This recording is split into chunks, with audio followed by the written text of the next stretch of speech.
शहर की विशेषता है कि जो हमारी जो 6 लाख की आबादी है वो प्रतिदिन बदल जाती है। कभी हम 7 लाख के हो जाते हैं, कभी 10 लाख के हो जाते हैं। तो हमारे उज्जैन की सारी विकास के काम और हमारी संरचना केवल धार्मिक और आने वाले श्रद्धालुओं को ध्यान में रखकर ही हमने काम किया है। हमने एक महत्वपूर्ण काम हमने चालू किया जो शायद सारे देश भर में प्रथम होगा। हमारी भारतीय जनता पार्टी की जब से सरकार बनी तो उन्हें आश्रय केंद्रों की स्थापना करी थी। पंडित दीनदयाल रसोई केंद्र भी हमने खोले थे, जहाँ पर 5 रुपये शुल्क में सभी जरूरतमंद लोगों को भोजन उपलब्ध करवाया जाता है।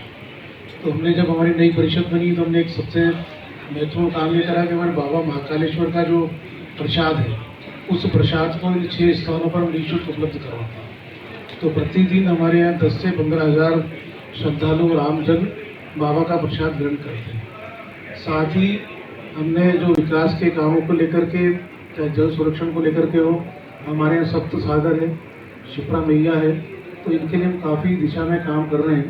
प्रति शनिवार को हम स्वच्छता श्रमदान का कार्यक्रम भी करते हैं इन स्थानों पर। इसी प्रकार से हमने जो हमारे ठेले गुमटी वाले जो हमारे व्यापारी भाई लोग हैं उन लोगों को स्थायी विकल्प देने के लिए हमने 8 बाजार बनाने हैं स्थान चिन्हित किए हैं और उनके हमने महापौर पंचायत में हमने की है। इसी प्रकार से हमारे आने वाले श्रद्धालुओं के लिए अभी हम ई-बाइक भी हम उज्जैन में चालू करने वाले हैं, उसके टेंडर वगैरह हो गए और हमारे यहाँ इलेक्ट्रिक बसों का भी हमने टेंडर कर दिया है। और एक मैं इंदौर में हूँ तो एक बात बताना चाहेंगे, हमारे काफ़ी संख्या में प्रतिदिन श्रद्धालु जो इंदौर में ठहरते हैं और बाबा की भस्म आरती करने के लिए आते हैं। तो हम एक भस्म आरती एक्सप्रेस भी हम चालू करने वाले हैं जो आपके इंदौर से चलेगी और बाबा की भस्म आरती द्वार तक लेकर के जाएगी और भस्म आरती के बाद में वापस आपके इंदौर छोड़ेगी। तो इसकी हमने पूरी व्यवस्था कर ली है। आदरणीय महापौर जी को बता करके बहुत जल्दी हम उसको चालू करने वाले हैं, क्योंकि काफ़ी श्रद्धालु केवल भस्म आरती के लिए आते हैं और अधिकतर लोग इंदौर में स्टे करते हैं और बाकी उज्जैन में दर्शन करने के लिए आते हैं। तो इसी प्रकार से हमारा जो उज्जैन का हमारा विकास है और जो भी हम काम कर रहे हैं मतलब इसी दिशा में काम कर रहे हैं कि उज्जैन में आने वाले श्रद्धालुओं को अधिक से अधिक सुविधाएं दे सकें। हमारे जब से बांकाल लोक का लोकार्पण माननीय प्रधानमंत्री जी ने किया है, अभी सेकेंड फेज का भी जो हमारा निर्माण है वो जुलाई अगस्त माह में पूरा हो जाएगा और एक अद्भुत शहर, अनुभूति वाला शहर हमारा उज्जैन बनने जा रहा है। और हमारा इंदौर के प्रतिदिन हमारे इंदौर उज्जैन ऐसा लगता नहीं कि अलग अलग है, तो इंदौर से प्रेरणा लेकर के स्वच्छता के क्षेत्र में भी हम काफ़ी अच्छे काम कर रहे हैं और सारी दिशाओं में हमारे उज्जैन के विभिन्न प्रकार के कार्य हम कर रहे हैं। जय हिंद। इंदौर के महापौर आदरणीय पुष्पेंद्र भार्गव जी, भोपाल शहर के महापौर आदरणीय बहन मालती राय जी, अहमदाबाद की मेयर भाई किरीट भाई जी और उज्जैन महाकाल की नगरी के महापौर आदरणीय मुकेश टटवाल जी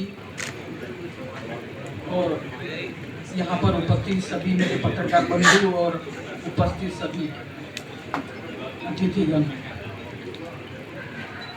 मेरा एक शहर हेरिटेज सिटी है पर बहुत इंदौर और भोपाल की इसमें बहुत छोटी है, पर हमने जब अखिल भारतीय महापौर परिषद का एक सम्मेलन किया, क्योंकि ना उसमें बहुत बड़ा स्टेशन नहीं है, इंदौर हमारे कई मेहमानों को इंदौर उतरना पड़ा, कई मेहमानों को औरंगाबाद, कई मेहमानों को भुसावल, तो भी वहाँ पर एक सफलतम ऐसा कार्यशाला वहाँ पर हमने की और उसमें मुझे अध्यक्ष बनाया गया।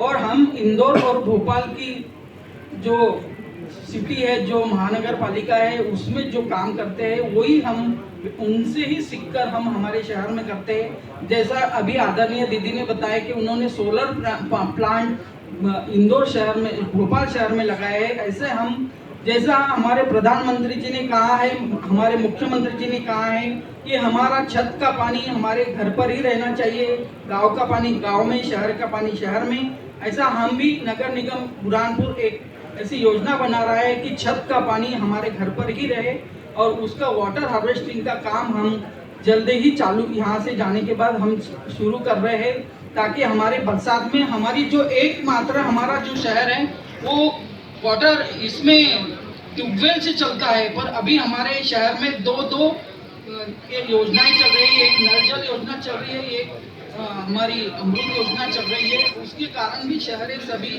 हमारी डैमेज हो चुकी है, तो हम जब उसकी टेस्टिंग करेंगे उसके बाद ही हम हमारे रोडों का भी काम चालू करेंगे। और हम हरित बुरहानपुर, सुंदर बुरहानपुर और इंदौर के लगभग, इंदौर से सीखकर ही हम और जाएंगे, क्योंकि मैं अभी हमारे महापौर जी को कहना चाहती हूँ कि हम आज नहीं कल हमारे सभी पार्षद टीम इंदौर शहर में लाएंगे और उनको एक ऐसी योजना आप लोग सब बताएं ताकि वो हमारे यहाँ से जाए तो कुछ सीख कर जाए। क्योंकि नगर निगम अकेला कुछ, महापौर अकेली या पार्षद अकेला नहीं कर सकता, हमको हमारे सभी शहर के लोगों को भी उसमें इन्वॉल्व होना पड़ेगा, ताकि हमारा नगर, हमारा गांव, हमारा घर, हमारा गली स्वच्छ दिखे, सुंदर दिखे। मैं इतना ही कहना चाहूँगी। जय हिंद, जय भारत।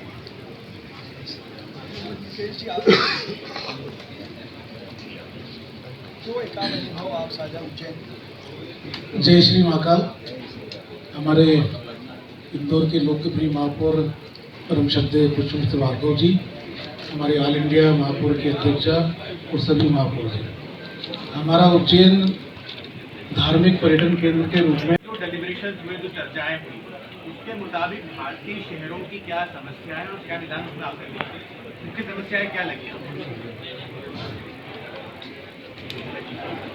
फरवरी के अंदर G20 अंतर्गत U20 का समिट पूरे वर्ल्ड से लोग आए थे, पूरे हिंदुस्तान से लोग आए थे, और जो 6 पॉइंट पे जो चर्चा हुई उसमें 6 पॉइंट पूरे दुनिया के महानगरों को स्पर्श करता हुआ आने वाले 30 या 50 साल के अंदर ड्रेनेज का प्रॉब्लम होगा या पानी का प्रॉब्लम, जो भी नई नई समस्या इस महानगरों चारों ओर से डेवलप हो रहे हैं और गांव की आबादी अब शहरों में ज़्यादातर जा रही है और चारों ओर से डेवलप होने वाले शहरों में पूरा कॉमन पूरे वर्ल्ड का नॉन नहीं है कि ये मात्र ये हिंदुस्तान का शहरों की समस्या नहीं, पूरे दुनिया की, और सब शहर के लोगों ने, दूसरे कंट्री के लोगों ने भी उनके बात मशवरा किया, अपनों ने किया पूरे हिंदुस्तान के, और इसके अंतर्गत जितने पॉइंट थे उसमें से 6 ऐसे कॉमन पॉइंट निकले जो पूरी दुनिया को स्पर्श करते थे, उनको टच करते थे। तो इसके अंतर्गत G20 जब आगे बढ़ रहा है तो आज मैं इंदौर के हमारे मेयर साहब को भी मैं धन्यवाद देता हूँ कि उन्होंने आज ये समिट रख के, और आज के दिन जो चर्चा चलेगी क्या क्या वो आगे हमारे G20 के अंदर जुलाई के अंदर अहमदाबाद के अंदर होने जा रहा है G20, तो मैं सबको आमंत्रित करता हूँ। और ये जो तजुर्बा होगा, कुछ नया नया सीखने को मिलेगा, नई जानकारी मिलेगी, नया एक्सपीरियंस होगा, वो पूरे सबके लिए, दूसरे शहर वाले क्या कर रहे हैं, हमारी सिटी क्या कर रही है, दूसरे कंट्री में सिटी में क्या हो रहा है, तो कुछ नई नई बातें, नई जानकारी मिलेगी। तो इसके लिए मैं हमारे भार्गव जी को बहुत बहुत बधाई देता हूँ। धन्यवाद। थोड़ा सा दिख जाएगा। G20 में दिशा दे सकता है, और खासतौर पे जो सफाई की समस्या है पूरे एशिया में भारत में बहुत ज़्यादा, ऐसे आपका क्या? G20 की चेयर या उसकी प्रेसिडेंसी वर्ष 2022 के बाद 3 साल तक भारत के पास रहने वाली है। उस G20 की चेयर में 2018 में अर्बन 20 भी जुड़ा था, जिसकी पहली समिट ब्यूनस एयर्स में हुई थी, और उसके बाद से लगातार G20 की मीटिंग्स में अर्बन 20 का अपना अलग महत्व है, क्योंकि देश के दुनिया के ऐसे 20 देश जो दुनिया की लगभग 70% आबादी अपने में समेटे हुए हैं, और वो सभी आबादी कहीं ना कहीं अर्बनाइजेशन की तरफ आगे बढ़ रही है। भारत को भी देखें तो आने वाले 2050 तक 50% जनसंख्या अब हमारी शहरों में होगी। इसलिए सुनियोजित ढंग से शहरों का विकास कैसे हो, इसको लेकर माननीय प्रधानमंत्री श्री नरेंद्र मोदी जी ने अर्बन 20 की चेयर की मीटिंग अहमदाबाद में हो, उसके पहले बेंगलोर में, दिल्ली में और इंदौर में उनके जो प्रमुख विषय हैं उन पे चर्चा की। तो जैसा आपका प्रश्न है, उसमें से एक विषय जो है वो है चैंपियनिंग लोकल आइडेंटिटी, हर शहर की अपनी कोई एक आइडेंटिटी होती है, उसका एक परिचय होता है, उसकी अपनी एक ताकत होती है। तो वैसे तो इंदौर की सभ्यता, संस्कृति, उसका स्वाद और उसकी लोकेशन अपने आप में बहुत बड़ी ताकत है, लेकिन यहाँ के लोगों ने स्वच्छ अभियान को अपने हाथ में लेकर लगातार 6 बार इस शहर को देश में नंबर 1 बनाया। तो मैंने जैसा अभी भाषण में भी कहा था कि एक साधे सब सदे, सब साधे सब जाए। तो एक हमने स्वच्छता को अगर अपनी इमेज बनाया तो वो इन्वेस्टमेंट भी लेकर आ रहा है, लोगों में अनुशासन भी ला रहा है, इनर और आउटर दोनों स्ट्रेंथ को मजबूत कर रहा है। तो कहीं ना कहीं ये देश भर में उदाहरण है ही। तो आज के इस U20 की मीटिंग में लगभग 250 डेलीगेट्स दिन भर अलग अलग 3 विषयों पे चर्चा करेंगे। हमारे लिए सौभाग्य की बात यह है कि करीब देश भर से 16 महापौर या स्टैंडिंग कमेटी के चेयरमैन, 80 ऑफिशियल डेलीगेट्स और all India local self government के डेलीगेट्स, ऐसे करीब 200 लोग अलग अलग विषयों पे चर्चा करेंगे और दिन भर में 300 साढ़े 300 लोग अलग अलग सत्रों में रहकर, और इस U20 की मीटिंग का जो निचोड़ होगा, आज का जो सार निकलेगा, उसको G20 के डिस्कशन में भी शामिल किया जाए। मैं रोज मिलता हूँ इनसे। चलिए मैं आपसे दो मिनट परिचय करा देता हूँ। इस मीटिंग में देश भर से महापौर बना रहे हैं, लेकिन ऑल इंडिया मेयर काउंसिल जो है उसकी चेयरमैन और प्रधान जो कि महापौर माधुरी पाटिल हमारे साथ हैं। अहमदाबाद जो कि अर्बन 20 की चेयर है, वहाँ के सम्माननीय महापौर श्री किरीट कुमार जी परमार भी हमारे साथ हैं। आज के कार्यक्रम में उद्घाटन सत्र के विशेष अतिथि भी आप थे। हमारे लिए बहुत सौभाग्य है, हमारी बड़ी दीदी और भोपाल की महापौर, मध्य प्रदेश की राजधानी की महापौर मालती राय जी भी हमारे साथ हैं। तो आज के इस विषय पर मैं जो अपनी बात रखूँगा, उसके पहले हम अहमदाबाद का कुछ अनुभव, बुरहानपुर में अभी ऑल इंडिया मेयर काउंसिल की मीटिंग हुई थी, उसका कुछ अनुभव, और भोपाल शहर देश की राजधानी है, उसका कुछ अनुभव ले, फिर हम आज की इस मीटिंग पे बात करेंगे। हम थोड़ा सा आगे आ जाइए।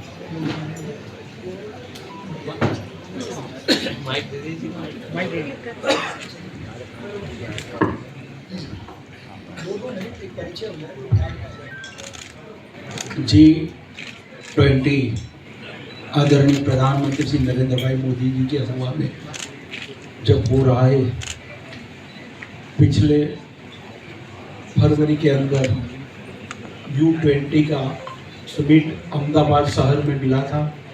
पूरे दुनिया से लोग, दुनिया के सभी शहरों से आए हुए, पूरे हिंदुस्तान से अलग अलग शहरों से आए लोग, उन्होंने काफ़ी कुछ चर्चा मसला किया। सबका 6 ऐसे टॉपिक थे जो पूरे दुनिया के शहरों को टच करता था, और वहाँ सब ने बैठ के अपने राय सलाह दे के अपने सुझाव रखे। बाद में काफ़ी कुछ लोगों को तजुर्बा हुआ, एक्सपीरियंस मिला, हम इसके लिए क्या कर सकते हैं, दूसरी सिटी वाले क्या कर रहे हैं, हम क्या कर रहे हैं। ऐसा एक बड़ा समिट वहाँ ख़त्म हुआ। इसके अंतर्गत आज G20 समिट जब आगे बढ़ रही है, तो आज इंदौर के अंदर आज ये समिट के नाते ये पूरे दिन भर चलने वाला ये कार्यक्रम के अंदर पूरे शहर, पूरे देश से आए हुए महापौर और कमिश्नर जी ने सब मिलके अपने जो सुझाव है वो रखेंगे, क्योंकि जुलाई के अंदर जब G20 का फाइनल होने जा रहा है अहमदाबाद के अंदर 9 और 10 जुलाई को, मैं आप सबको मैं आमंत्रित करता हूँ अहमदाबाद आने के लिए। और तब तक अलग अलग शहरों के अंदर ये अपने तजुर्बा के लिए बहुत अलग शहरों में क्या क्या है, क्या कर रहे हैं, क्या समस्या है, आने वाले सालों में 50 साल में क्या क्या समस्या होने वाली है, ये सब को मिला जुला कर ये समिट जब ख़त्म होगा, इसके अंतर्गत आज इंदौर के अंदर हमारे भार्गव जी महापौर जी ने ये कार्यक्रम रखा है पूरे शहर में, मैं इनको भी बहुत बहुत बधाई देता हूँ। और G20 को इनका एक हिस्सा U20 के इस दौर में हम आगे बढ़े, यही शुभकामना। धन्यवाद। सभी को नमस्कार। भोपाल नगर निगम में एक नवाचार कार्यक्रम हुआ है। पिछले दिनों में आपने पेपर में भी पढ़ा होगा। भोपाल नगर निगम ने 15 मेगावाट का विंड प्लांट और 25 मेगावाट का सोलर प्लांट लगाने का शुभारंभ माननीय मुख्यमंत्री शिवराज सिंह चौहान जी ने पिछले दिनों किया है।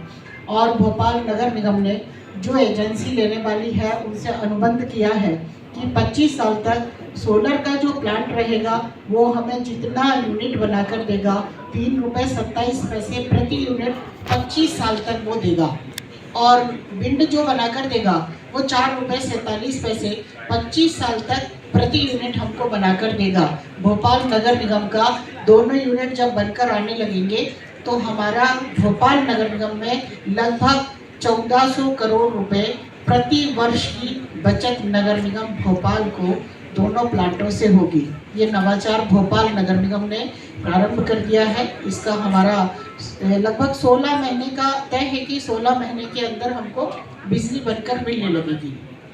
और जिसमें भोपाल नगर निगम का हर महीने 12 करोड़ रुपए बिजली का बिल जाता था, तो उसमें बहुत बड़ी राहत मिलेगी।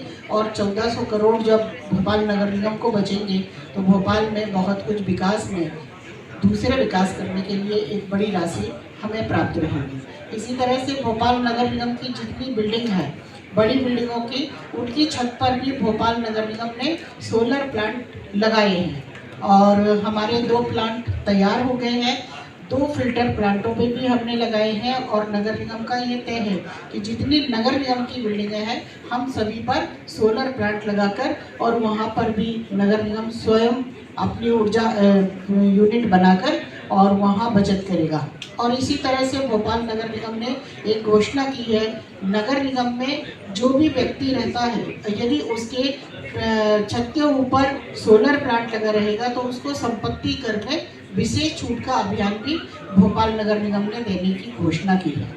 और इसी तरह से मैंने स्वयं ने भोपाल की जनता परेशान होती थी, बहुत छोटी छोटी समस्याओं को लेकर उनको नगर निगम तक आना पड़ता था। इसके लिए एक हमने महापौर हेल्पलाइन रखा है।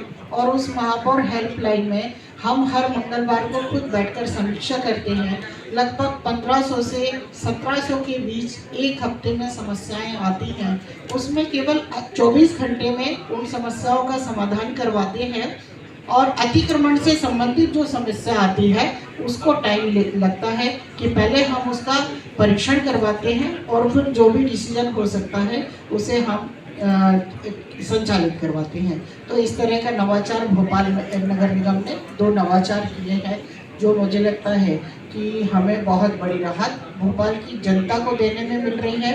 और 1 जनवरी से हमने जो महापौर हेल्पलाइन शुरू की थी और आज की तारीख में हम पिछले मंगलवार को जब समीक्षा करके आए थे 7256 लोग शिकायत कर चुके थे, जिसमें से 364 शिकायतें बाकी थी। बाकी सभी को संतुष्टि पर था। और नगर निगम फिर फीडबैक भी लेती है 24 घंटे के बाद कि उनकी समस्या का समाधान हुआ है तो जनता संतुष्ट है कि नहीं है। इस तरह का भोपाल नगर निगम जनता को सुविधाएं देने का प्रयास करता है।